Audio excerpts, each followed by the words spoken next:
Beginilah cara Ian Malcolm membuktikan kegagalan sistem taman dalam novel Jurassic Park karya Michael Crichton pada chapter Stegosaur. Some West African frogs have been known to spontaneously change sex from male to female in a single-sex environment.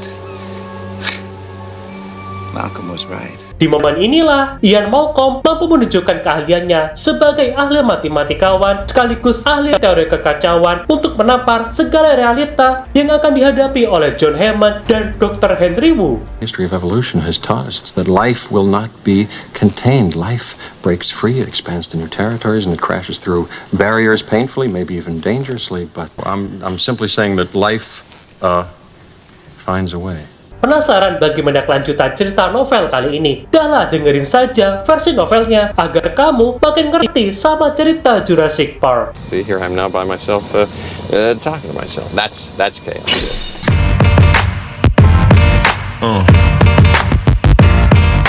Sebelum Scenarian Analysis mulai cerita novel Jurassic Park kali ini, ente harus tahu nih, dalam novel Jurassic Park karya Michael Crichton merupakan suatu bacaan yang sangat mengubah pandangan kita terhadap segala bentuk kekuatan alam yang ada, terutama bagi kalian yang selama ini hanya mengikuti versi filmnya saja. Scenarian Analysis sendiri sangat menyarankan kepada kalian semua untuk membaca versi novelnya agar kalian mampu memahami segala hal yang terjadi dalam film tersebut. Kenapa bisa sampai sekacau itu? Berdasarkan pengalaman Scenarian Analysis sendiri, novel ini sangat berkesan, terutama bagi yang ingin memperluas pemahaman kalian tentang tema moral, etika, teori ilmiah, paleontologi, sistem biologis makhluk hidup, perilaku sosial, penelitian ilmiah, serta bentuk nyata dari ambisi bahkan kesombongan manusia itu sendiri. Segala hal itu terangkum dalam buku yang memiliki sekitar 400 halaman. Hal yang harus kalian ketahui adalah sosok karakter Ian Malcolm yang terkenal dengan teori kekacauan memberikan sebuah bentuk demonstrasi pendek tentang betapa tidak terduganya sistem taman yang kompleks. Bahkan ketika sistem tersebut dijalankan oleh superkomputer yang sangat canggih sekalipun. Gokil gak tuh? Cerita dimulai ketika tur Taman Jurassic berlangsung. Alan Grant dan Ronald Gennaro sedang membahas sebuah penemuan kecil yang ditemukan oleh sang dokter di alam liar di sekitar area kandang Stegosaurus. Dr. Grant menjelaskan bahwa terdapat fragmen putih kecil yang memiliki pola di bagian lengkung dalamnya. Dan ketika dibalik, terlihat garis-garis halus yang membentuk pola segitiga. Dr. Grant juga mengatakan bahwa dia pernah menemukan benda seperti ini sebelumnya di salah satu lokasi penggalian fosilnya. Mendengar hal itu, Dr. Harding hanya menggelengkan kepalanya, bahkan bersikeras bahwa hewan-hewan tersebut tidak bisa berkembang biak sendiri. Namun Dr. Grant tidak setuju akan hal itu. Di posisi ini, Ian Malcolm bersikeras untuk membuktikannya. Lihatlah saja ini, dari ketebalan bahkan bentuk kelengkungannya, cangkangnya pun, kecuali kalau di Jurassic Park ada buru unta. Ini jelas telur dinosaurus. Dr. Harding tetap tidak mempercayai,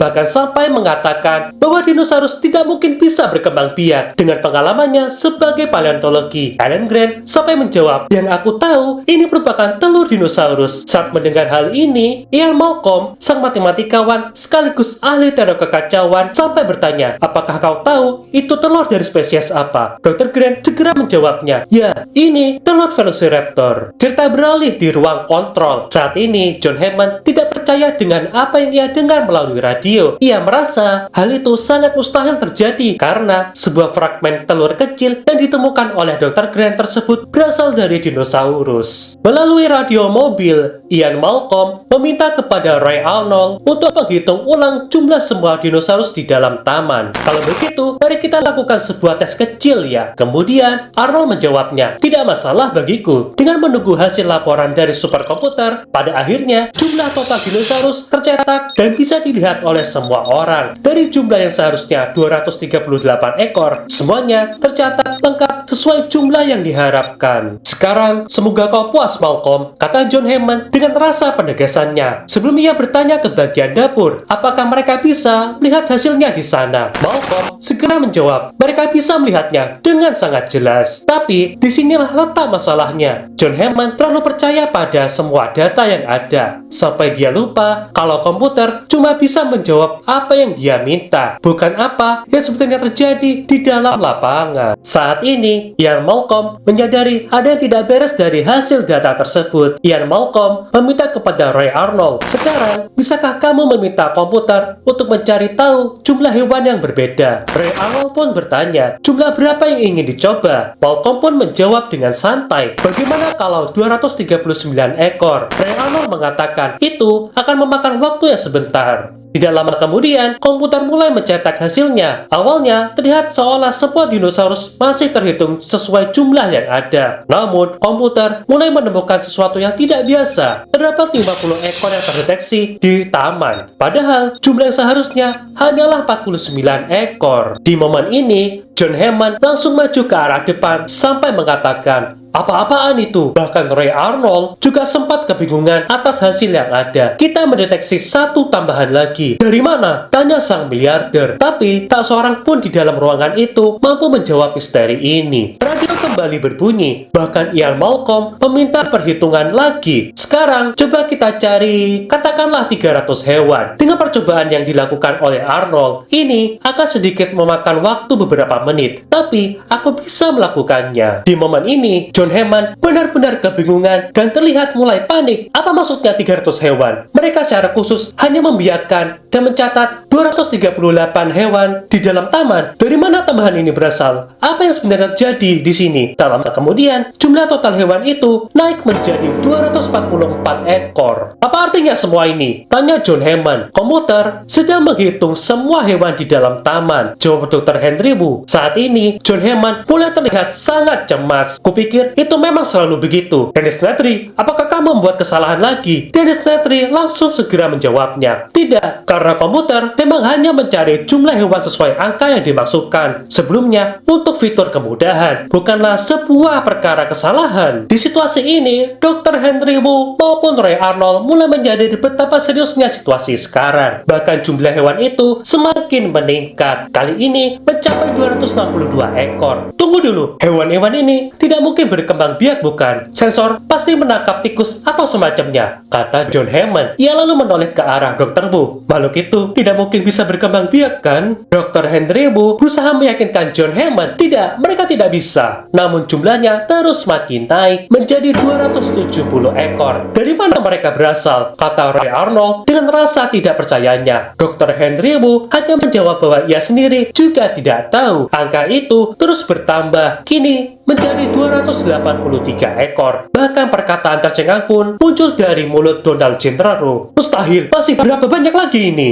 Tiba-tiba, layar komputer menampilkan pesan error. 300 hewan tidak bisa ditemukan. Seketika, John Hammond tersenyum. "Hah, error? Aku sudah menduganya," katanya sambil mengangguk. Tidak lama kemudian, layar komputer kembali mencetak hasilnya. Jumlah total kini mencapai 292 ekor. Sebagian besar populasi dinosaurus masih relatif sama. Komputer masih menemukan 2 Tyrannosaurus Rex, semua Triceratops, dan 7 ekor Dilophosaurus. Namun, jumlah beberapa spesies lain meningkat jauh. Dari yang seharusnya hanya 49 ekor, kini sistem menemukan 65 ekor. Untuk Otilenia sendiri, yang awalnya hanya berjumlah 16 ekor, kini berubah menjadi 23 ekor. Lalu, terdapat tambahan 1 ekor Maiasaura, dan 1 lagi Hypsilophodon yang terdeteksi di dalam taman. Dan yang paling mengejutkan, dari seharusnya hanya 8 ekor, kini jumlah Velociraptor tercatat menjadi 37 ekor. Disinilah Ian Malcolm ngasih tamparan kenyataan lewat radionya. "Sekarang kalian bisa melihat kesalahan dalam setiap prosedurnya, bukan? Kalian hanya melacak jumlah dinosaurus yang diharapkan karena kalian khawatir ada yang hilang. Tapi kalian menghadapinya masalah dengan cara yang berbeda pada setiap jumlahnya. Justru lebih banyak dari apa yang seharusnya, bukan?" Bahkan Ray Arnold sekalipun benar-benar syok seolah mereka nggak bisa mempercayai data yang ada.